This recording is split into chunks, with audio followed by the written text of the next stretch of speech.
Welcome, Greek U Nation, to episode number 311 of the Fraternity Foodie Podcast.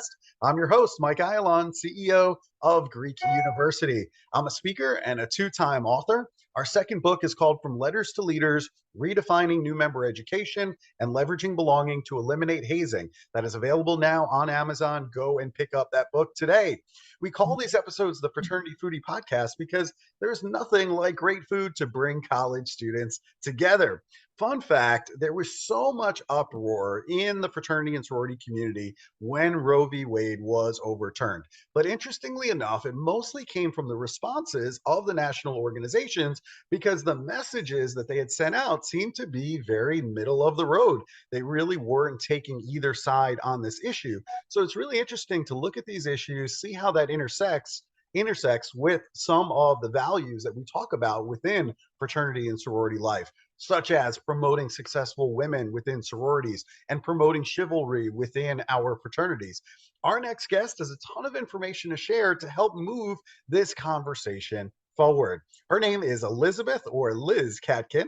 She is an accidental fertility expert. She's a lawyer and a mother of two. Liz was in private practice for over 15 years until her struggles to have children led her down an entirely new path.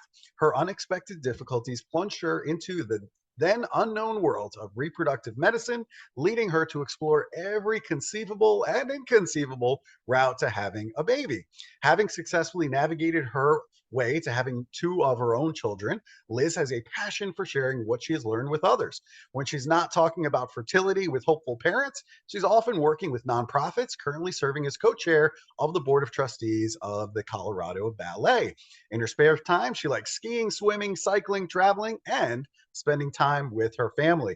She's a graduate of Yale University and Columbia's Law School and School of International and Public Affairs. She lives with her husband, Richard, and their children in Denver, Colorado. And Conceivability, this is her first book. Welcome to the show, Liz. Thank you. I'm so happy to be here. Thanks for having me. Of course, of course. You know, when we first met, I think, we both felt that it was probably going to be unlikely that you would be in this scenario on the Fraternity Foodie Podcast. But I am so overjoyed that you are here because I do think that you have a ton of information to share with our audience. And our audience is probably scratching their head right now. They're like, Mike, we're college students. Yeah, I know. I definitely get that. But I think you have so much great information to share. And so I can't wait to jump in. Now, talk to us about Yale. I mean, you went to Yale for your undergraduate experience. You got involved with East Asian studies. So talk to us. Why was Yale your choice? Yale was a long shot for me. I think Yale's a long shot for everyone, to be honest. But it was definitely love at first sight. I never knew if I'd find that in a man, but I definitely found that in a campus. I went to visit. My parents had a friend whose daughter was there who I barely knew, and they sent me off to Connecticut to visit. And I walked on campus and I just felt it. It was an instant, like, this is where I want to be. Mm-hmm. And no one thought I'd get in. So they were all prepping me for rejection. And I had plenty of safe schools, but I just had this feeling the whole time. And I can't explain it. I felt like I would get in because I felt like I was meant to be there. Yeah. And it worked out for me. So. Yeah, I totally get it. Now that I'm with my kids and we're doing all of those summer tours, they definitely feel a certain sense when they get onto a campus, and it's almost immediate. They're like, if they could be there or not, like, Mike, we gotta cut this short because forget about the tour, I'm out of here. Like, I'm gonna get to like the next destination. And interestingly enough, Columbia University, this is one that my daughter absolutely fell in love with when she took the tour. She just felt like it was like a park in the middle of New York City, and she's like, this is just incredible. And speaking of Columbia, I mean, you could have done anything at this point, but you ended up graduating from Columbia Law School. What was pushing you to kind of go to law? What was that pull? So I wish I had a better answer for you, and no insult to any intended lawyers in your audience, but I mean, that was a pure lack of creativity on my part. I mean, I really was one of my only friends at Yale, like who had really no idea what they wanted to do graduating. I had friends who wanted to be a doctor. I had friends who said they wanted to be a lawyer since they were 7. I didn't really understand that. I guess they had parents who were lawyers. My parents were both academics and I love them dearly, but my feeling was like, I got to get out of here. Like, I got to go do something. I don't want to, I mean, I love universities, but I was ready to do something. And I really had no ideas. And I had a professor that was so much pushing me toward law school that he actually, it's a crazy story, but he actually wrote a recommendation for Columbia Law School without telling me, and he sent it. And then I got a call from the admissions office saying, like, we're so terribly embarrassed. Like, we have your recommendation on file, but we seem to have lost your application. We can't find it. Like, can you send us a copy? This was months past the deadline. And I and I'm older, so this was a while ago. It wasn't all on my computer, so there was no application. So I did a whole application, like I pulled an all-nighter, and I wrote an application to law school, and then I photocopied it, and then I sent the photocopy saying, "Oh, I found the copy. Like, here's the copy of the application you lost," and I got in. So I went to law school because I didn't have anything else to do. This is a hilarious story. Like, I love your brutal honesty. I think it's fantastic. But you know what? Listen, I mean, you're very successful, so clearly whatever you did worked out just fine for you. Um, but I love how it's just like a total accident, and you just didn't know what else to do. I didn't know what else to do. And I don't, some people love it and some people hate it. And I was pretty middle of the road. Like, didn't have a passion like some of my colleagues, but I really enjoyed all my clients, and I just enjoy people and being with people. And I didn't mind law school the way some people do. And I found some of it pretty interesting. So it worked out okay, but it wasn't like I have to be a lawyer. Right, right. I love that. And so now you call yourself the accidental fertility expert, and you even wrote the book. It's called Conceivability: What I Learned Exploring the Frontiers of Fertility. So how did this all come about? How did you become the accidental fertility expert? So that was probably the hardest chapter of my life, but that it truly, I don't use accidental lightly. I mean, I've always been healthy. I've always been fit and active. I got married and started trying to have kids when I was about 30. Didn't expect any trouble at that stage of my life, and had nothing in my background or my family's background to give me any indication there would be trouble. When I first tried to get pregnant, it just didn't happen, and I ended up seeing my doctor and finally seeing a fertility specialist. And it took 2 years to get pregnant. And then I thought I'd conquered it, and I had a miscarriage totally out of the blue. And it was really devastating to me. And I think I didn't even realize how much I wanted kids until I lost that one. And I just struggled. And the doctors treat miscarriages as pretty medically trivial. They're like, it happens to women all the time. It's not a big deal. No, you don't get a lot of care when you have a miscarriage, sadly. And then I had a second, and then I had a third. And even after 3, I was 33 and otherwise completely healthy. And no one had any explanation or ideas. They just said, this happens, try again. After 3, I was pretty convinced there was something really wrong. And after 4, I was positive there was something wrong, and the doctors were missing it, especially because there were different reasons. And again, no explanations. And there's not a lot of information out there. So I started really, as you mentioned, I had 2 Ivy League degrees, actually I had 3 Ivy League degrees because I was at Columbia twice. Right. And calling all my friends, like smart people and doctors and people with kids, and no one really had any answers. And so that just sort of set me down this path where I decided I had to solve my own problem.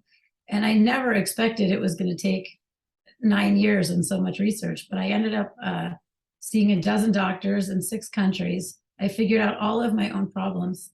And when we eventually figured it out, I ended up with 2 healthy, fabulous children. I now have a son and a daughter. And I was so shocked that it took so long. And I was so shocked at all the things they don't tell people in this country that I kind of decided this really was my passion. As we just covered, like, I like law, but it was not my passion. So sort of the way you felt about accounting, I guess. Yeah. And I just decided this is what I was meant to do, that I had a message and that it could really help tons of people. And I really pivoted my whole career to focus on getting the word out. Yeah. So, Yeah, you and I are very alike in that way. You know, we saw a need and something that we were passionate about and just dropped everything, all the thanks. formal education. Like, all right, that's great. Next. Like, Yeah.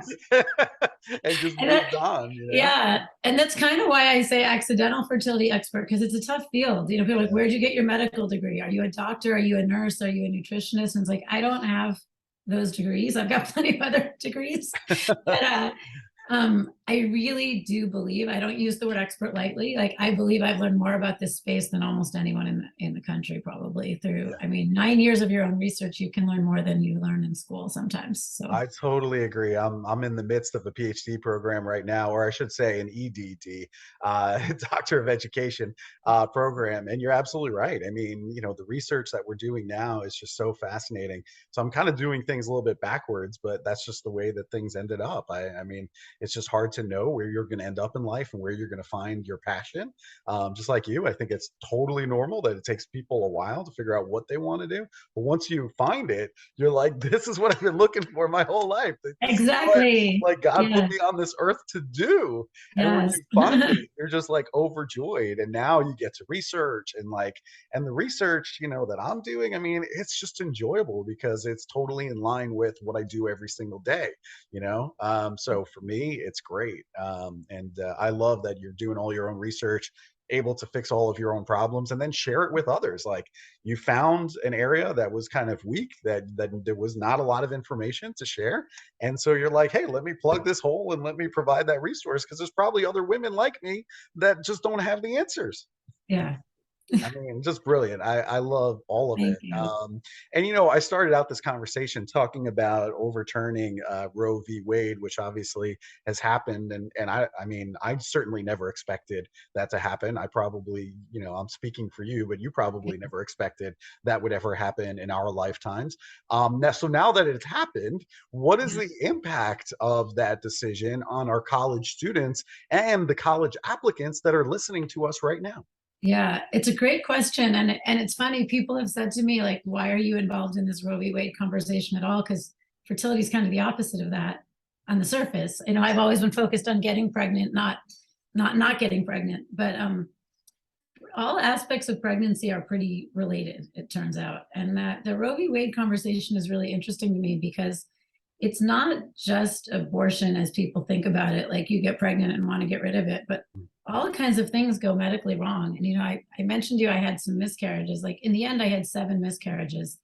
And with 4 of them, I had a procedure I really had to have. I'd never heard of it at the time. Probably most of your listeners haven't, but it's called a dilation and cutterage. And it's called a DNC colloquially. But a lot of people that lose a child don't actually expel the child. I don't want to get too detailed, but the baby dies in your womb. And 4 times I had to have this procedure, which is really sad because you know you're not having a baby, you expect it to be pregnant, and there's no heartbeat, and they have to remove the baby.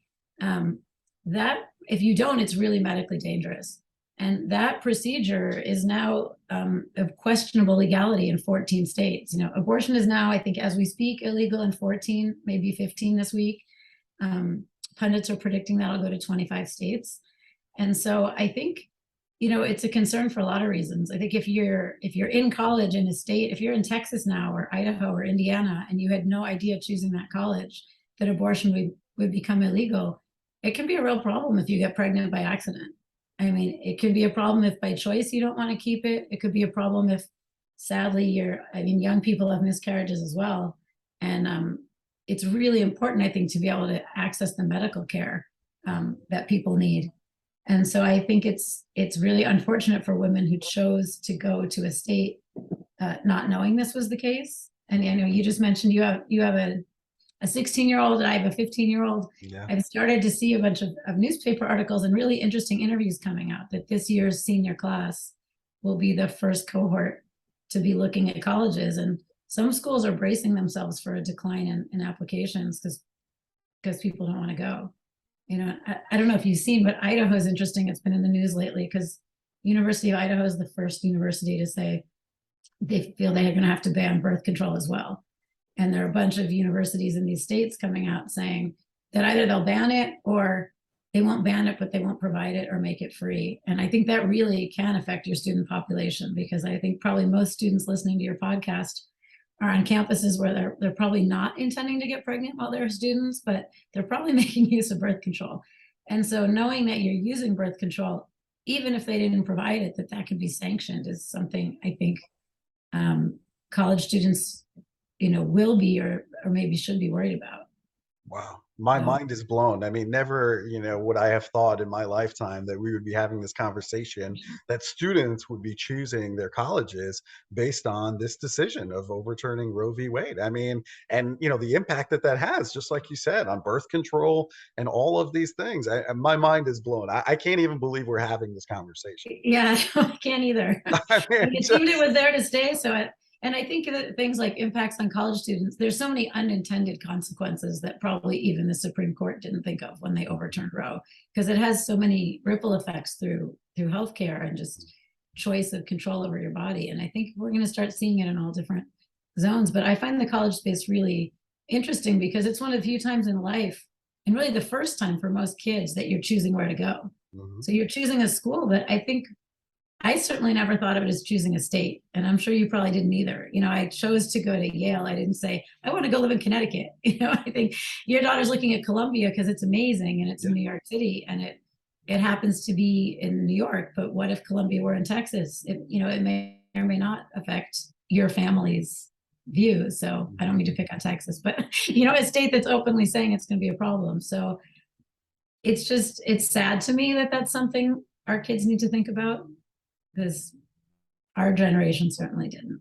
No, definitely not. I mean, clear ramifications here and ripple effects, like you said, that probably the Supreme Court never really thought about, didn't really Yeah. think it through that far down the line. So fascinating to me. I mean, we could talk for days about that. One of the other things that I see that college students can sometimes get involved with is egg and sperm donation. Talk to us a little bit about some of the ethical questions surrounding egg and sperm donation. Yeah.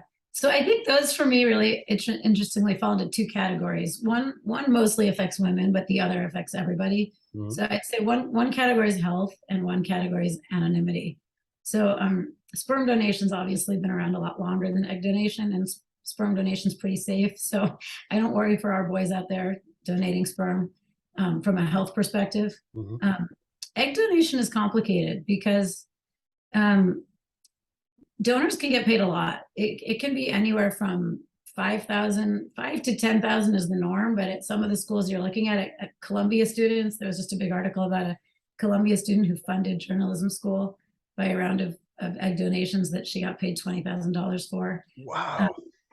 Stanford eggs have been known to go for $50,000. And I don't think there's anything wrong with egg donation. I'm not at all anti-egg donation. And I think there are a lot of women who do it because they want to help families. There are a lot of women who do it because they need the money.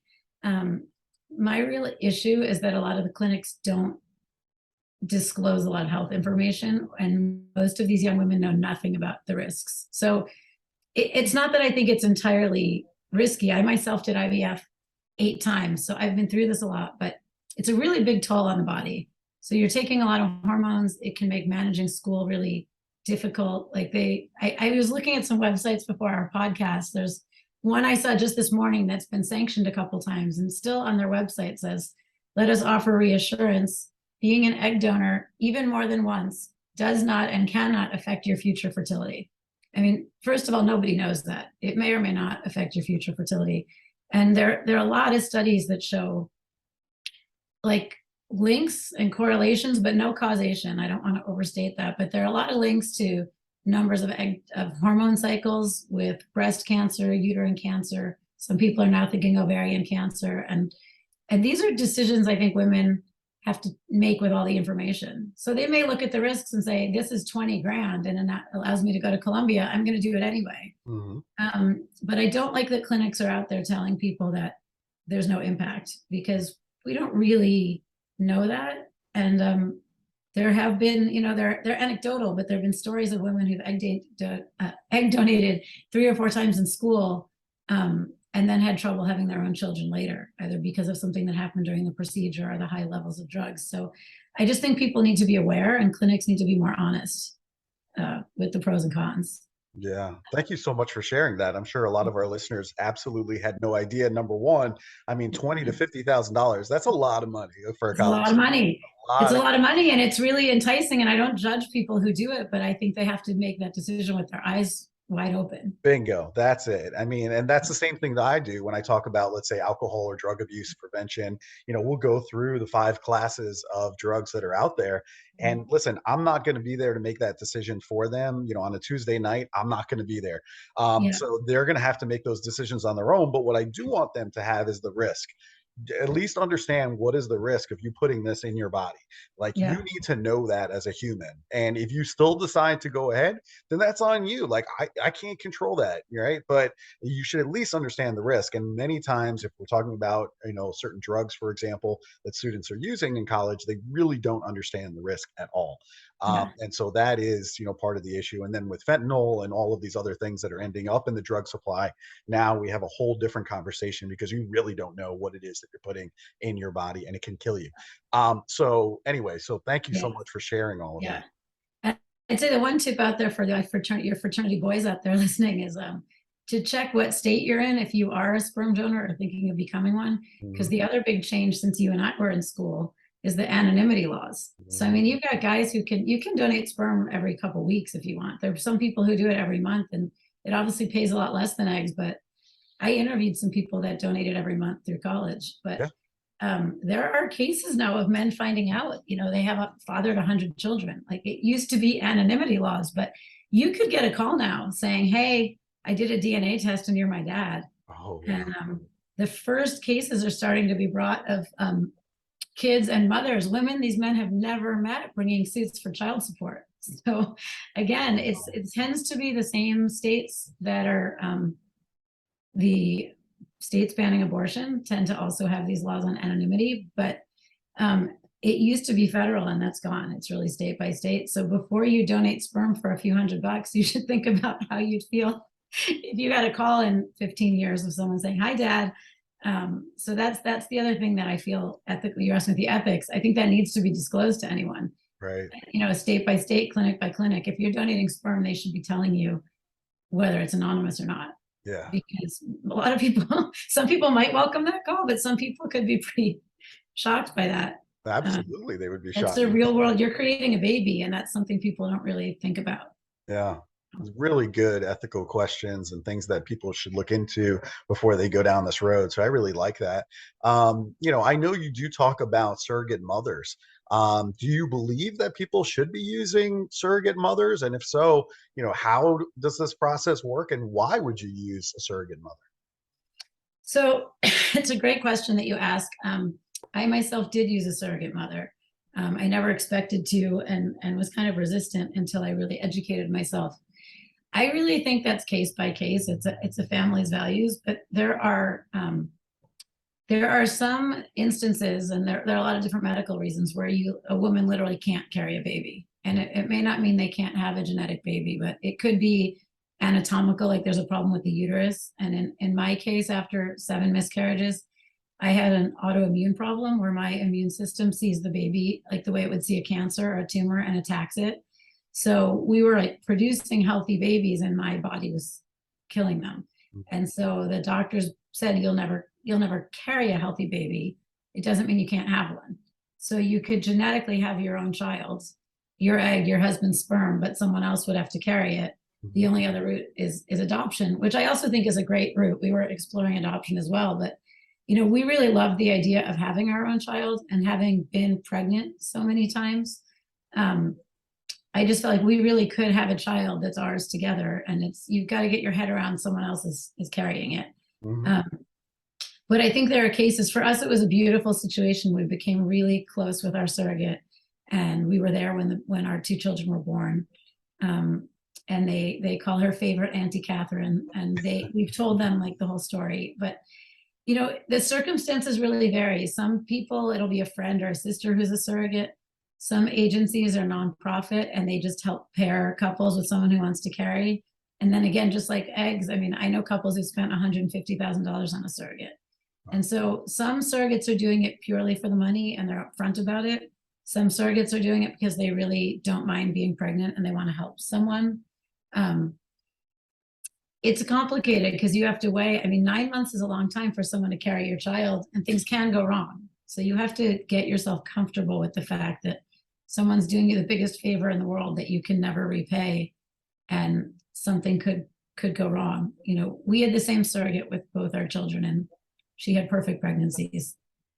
And I do think in general, it's better to use a surrogate or work with a surrogate, I don't use, who's had children and knows that they can do it.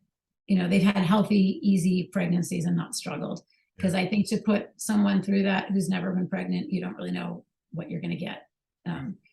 But I think it can be an amazing experience for everyone involved. And also a lot, I have met like grad students who've done surrogacy while they're in school because they can pay for school and they feel like it's easy for them to be pregnant, and they're helping a woman who never could be. So I have pretty positive feelings on the whole, but you got, again, eyes wide open. Right. I'm so glad that you're sharing all of this stuff. I just think it's really eye-opening. And you know, if someone is looking to get pregnant, do you believe that diet, nutrition, lifestyle choices, do all of those things actually improve your odds? Yes, and I'm so happy you asked that question for this population because my two, yes, absolutely. My one biggest takeaway from all my fertility stuff was plastics. And your crowd, young as they are, this is the age they should know. Like plastics in general, I don't know if people in their 20s have heard about BPA, but plastics are really bad for our health. And plastics in the microwave are about the worst thing you can do for fertility. And I think a lot of college students are in a microwave, and grad students are in a microwave existence. Yeah. But I read so many terrible things about what microwaving plastic can do. Like they can literally cause birth defects and miscarriages. That my takeaway from that was, if that's so dangerous pregnant, I'm not doing that not pregnant either. So, I mean, I've just had a no plastic in the microwave rule for this whole time now. My kids have never had plastic in a microwave. So that's things young people should know. But my other big message for younger people is that not only nutrition and lifestyle matter a lot, but it's never too late to start. Because I think that one of the most important things that everyone's told in this country that's wrong is that there's a fertility cliff and that your eggs get worse as you age, and sort of over 35, it's much worse. I mean, we're really one of the only countries in the world that still thinks that, and it's really antiquated. And the eggs generate and recycle every 12 to 16 weeks, like before you ovulate. And changes you make, you could be 30 and have been drinking and not exercising and putting all this plastic in your body, and you can change your nutritional profile in as little as a couple months. And so it's not, people shouldn't think, oh, I never exercise, it's too late to start, or oh, I'm not eating a good diet. But like getting the right nutrients, cutting down on some sugars and carbs, eliminating plastics, even really moderate exercise 3 to 5 times a week, huge differences on quality of eggs and sperm. And so I think no one should ever think because they didn't do it before, they shouldn't start. It can drastically change your future. Yeah. Well, listen, I like starting the conversation with college students early. I think that's great. You know, talking about the microwave. Certainly, many of them are using it every single day. So maybe Yeah. they'll think twice now about putting that plastic in there before they put that in the microwave. You know, you talked about you know, the financing part of a lot of these things like fertility. It can be very, very costly. And I know you spent $200,000 on this fertility process. How does somebody go about financing something like that? Because that's a lot of money. It's a lot of money. So one thing that's changing for the better, especially if people are at all interested in like technology and media, is so insurance in this country is dismal on fertility, and your population is probably too young to even think about insurance, but most insurance doesn't cover it. Apple and Facebook and a lot of Silicon Valley has been leading the way, but most tech companies now have super generous fertility plans. And I've interviewed so many younger women and men, because it usually will cover the family, who are taking jobs at companies that cover it just to get it all paid for. And if it's not their dream job, they might switch later. But there's an increasing number of companies, Southwest Airlines, some of the banks, like that's growing. So there actually are women that look for jobs with coverage.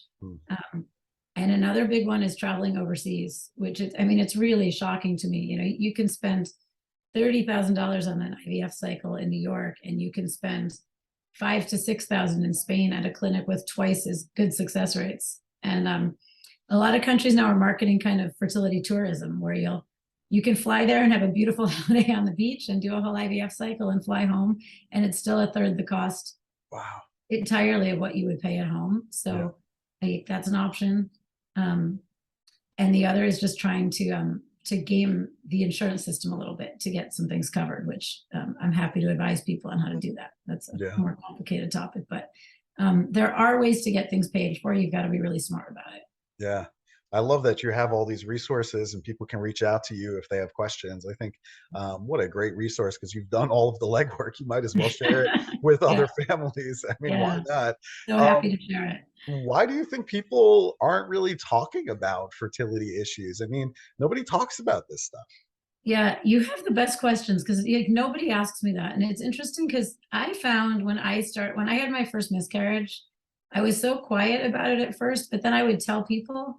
And each of my friends that I told were like, oh my God, I had one too. And colleagues at work said, oh, I had one. And I was like, at one point, like after my second miscarriage, I said to my husband, like, everyone I know had one and I never knew it. Like, why does nobody say it? Like, I think there's still a lot of, I don't know if it's shame. I think women just believe, maybe it's Hollywood and all the stories, fairy tales we grew up with, like they just believe they're supposed to have children. You're going to grow up and get married and have a baby, and it's something you should be able to do.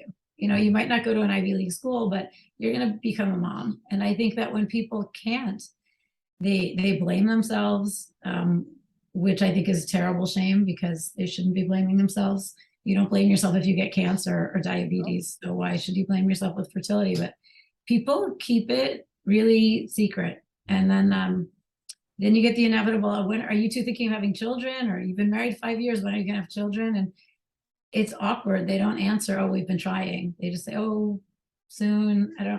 It's one of the other reasons I wrote the book, and I like to promote the book, is because I have so many people come up and say, I went through this and I never told anyone. And I don't think it should be that way. I'd like people to talk about it. And I'd like younger women in their teens and 20s and 30s to feel comfortable asking questions and knowing they're not the first generation going through this. Right. I'm so glad you're talking about all this stuff, because I agree with you. I think so many women have gone through this, but nobody talks about it. You know, it's like, and you're right. You know, you ask the question, and it's like no one would say that they had fertility issues. They'll just give you a response like YOLO or whatever, and it's like, exactly. How does that help like the next generation if they start going through it? Like, can we just normalize it and just say, like, this is something that happens and this is what I did to overcome it? Yeah. And you know, it's funny. I did some book signings when the book first came out. And a few just, strangers would come to the book signing and tell me that I was brave. And to me, that was really funny. Like, I thought what was brave was like quitting my job and giving up my salary, as you probably did, to like pivot careers. That was scary. Yeah, that's scary. But going out on your own. Scary. But I didn't feel that like telling my story was brave. I was like, this is my life's experience. Like, we've just been through this incredible journey. And not only, I mean, I really wanted to open people's eyes, and I didn't feel like a need to be secretive. I was like, because I learned all this stuff and I want to share it. Like, I didn't see that as brave, but people are so not accustomed to hearing it that I was shocked that at every book signing I did, I got a comment about, you're so brave to share this. It's so private. And for me, it's not hard to share it. Yeah. I'm with you. I'm totally with you, as it relates to stuff like hazing and other things that I've been through. I'll go up on stage and talk about all of the intimate details. Like, I am not ashamed at all to talk about what happened to me. I think if it helps somebody else in that audience and we save one more person, then it's worth it. Then, then my job is done. Even if it just impacts, even if we just save one person in that audience of 4,000 people, then it's worth it. People think like, like I'm not, naive enough to think that, we're going to solve all the problems, like hazing and stuff like that. I mean, these are big issues that impact not just fraternities and sororities, but athletics and the band and the military and everything else. But you know what? If I save one person, then that's great. Like, I'm not sitting here saying that I'm going to solve everything, but I did help that one person. Yeah. which is amazing. It's amazing. That's a blessing for that person. Yeah, for that person, it's their life. So Right. Yeah. And it impacts their family and generations and everything else after that. So I don't know. So yeah, I agree with you completely there. Now we do love good food here at the Fraternity Foodie Podcast. If I have one weakness, it's really good food. So where do you go for a great meal in Englewood, Colorado? I love good food too. So we're actually right near University of Denver campus, if you've got any University of Denver people out there. Oh, yeah. But Denver, people are surprised because we are landlocked, as you know, is one of the best sushi restaurants in the entire country. What? New Yorker covered it. Sushi. It's called Sushi Den. And it's run by these Japanese brothers whose brothers run the fish market in Tokyo. And they put fish on the airplane at like 3 o'clock in the morning and send it here. And it is some of the best sushi in America, hands down. It's pricey sushi, though. So for your student population, they have a sister restaurant across the street called Ototo, which is like a low-cost version of the same amazing food. And yeah, it really the best sushi you can imagine. Wow. And for your non-raw fish eaters, we got a lot of steak. We're in cow country here. And, Steakhouse 10 in Englewood is one of the best steaks. It can give Peter Luger's a run for their money. It's a great steak. Oh, see, Peter Luger's is delicious. But yeah, no, listen, those are some great recommendations. Never in a million years would I have thought you would have said sushi living in Englewood, Colorado. I'm like, where's the water? Come on. Yeah, I'm going to keep you on. I like to surprise you, Mike. That's a big surprise. I'm your guest who's full of surprises. I love it. All right. So if our listeners, if they want to connect with you because they have questions about fertility, about any of these things that we talked about here today, egg donation, all of that stuff, surrogates, I mean, we covered so much ground. Or maybe they want to bring you in to speak on their college campus. Who knows? Where can they go to connect with you? They can either go to my website, which is www.conceivability.com, or they can shoot me an email at elizabeth@conceivability.com, and I will get back to them right away. And they should definitely mention they heard me on your podcast, because that will motivate me to put them to the top of the list. That's great. You're going to get immediate response by just saying the Fraternity Foodie Podcast. Liz is going to get back to you immediately. See, there you go. So it's Conceivability. That's also her first book. So if you want to pick up the book and get a lot more information, you can certainly do so there. Liz, what can I say? The most unlikely of guests is one of the best guests at the Fraternity Foodie Podcast. So thank you. Thank you for taking a chance on us. And I'm so happy that you're on the show, because I really do think that you helped a lot of college students who are listening right now. So thank you for the work that you do. Well, thank you. This is one of the most fun podcasts I've done. And this is an audience I'm really excited to reach, because this is an audience that has not yet started their journey. And I feel like it's an audience I can really help. So thanks for taking a chance on me. Of course, of course. Listen, I give everybody a chance. It's the question, do they walk through the door or not? I mean, that's up to them, but I'll give anybody a chance. That's what to do. And I think you're fantastic. So yeah, keep up the good work. And if your daughter has any questions about joining a sorority, she knows who to call, because I will help her. And what can I say? Thank you so much. I think it's fantastic. And to our listeners, if you enjoyed this talk with Liz, make sure that you like it. Make sure that you share it with other college students. I think that is super important, because there's a lot of people out there that really need this information. And so this can really help a lot of people in your life. And I hope it reaches the masses. So thank you so much for listening. And we hope to see you on another episode of the Fraternity Foodie Podcast. Thanks so much, and we'll see you next time.